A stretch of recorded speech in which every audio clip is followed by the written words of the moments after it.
আমার গবেষণায় ঐক্য না হওয়ার একমাত্র কারণ হলো কলব। আমার গবেষণায় ভুল লাভ হতে পারে, নাও হতে পারে। আমাদের সমস্যা হলো অন্তরের ঐক্যতা নেই, অন্তরের মধ্যে মোহাব্বত নেই, ভালোবাসা নেই। এই জন্য যতই ঐক্য করি না কেন ঠিক থাকে না।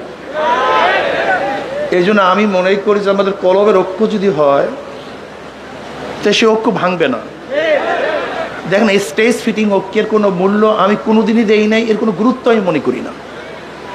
অনেকে দেখছি একসাথে বসলে খুব আনন্দিত হয়, এটাও দরকার আছে, খুব ভালো। কিন্তু লূত আলাইহিস সালাতু ওয়াস সালাম তার স্ত্রী একই বিছানায় ছিল, কিন্তু ঐক্য ছিল না। নবী নূহ আলাইহিস সালাতু ওয়াস সালাম তার সন্তান একই ঘরে ছিল, ঐক্য ছিল না। নবী ইব্রাহিম আলাইহিস সালাতু ওয়াস সালাম তার বাবা একই বাড়িতে বসবাস করতেন, ঐক্য ছিল না। কিন্তু নবী আলাইহিস সালাতু ওয়াস সালাম আর রস করুনি ভিন্ন জায়গায় ছিল, কিন্তু ঐক্য ছিল। আমি সেই ঐক্য চাই। আল মুমিনু কারজুন ওয়াহিদ। স্টেজে বসলাম, আনন্দ করলাম, ফুর্তি করলাম, বক্তব্য দিলাম, আপনারা খুশি হলেন, লাভালাভি করলেন, এরকম বহুত দেখেছি আমার এই ওই বয়সে। কিন্তু পরবর্তীতে কোনো সত্তা আমরাই সবচেয়ে বেশি বিরোধী হয়ে গেছি।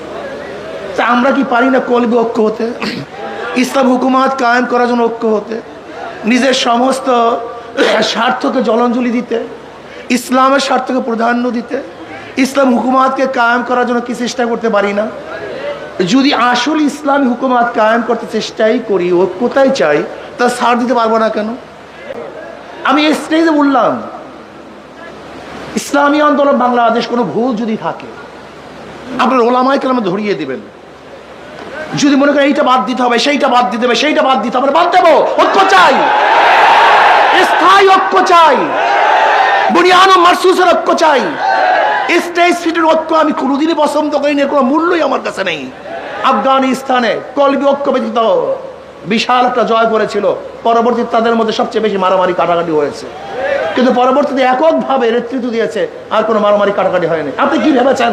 ধরে নেন অলাও ফরজান, আজকে আমরা কলবি ঐক্য ব্যতীত একটা স্টেজ ফিটিং ঐক্য করলাম, ইসলামী হুকুমাত কায়েম করলাম, পরের দিন কি হবে বলেন তো? পরের দিন কি হবে?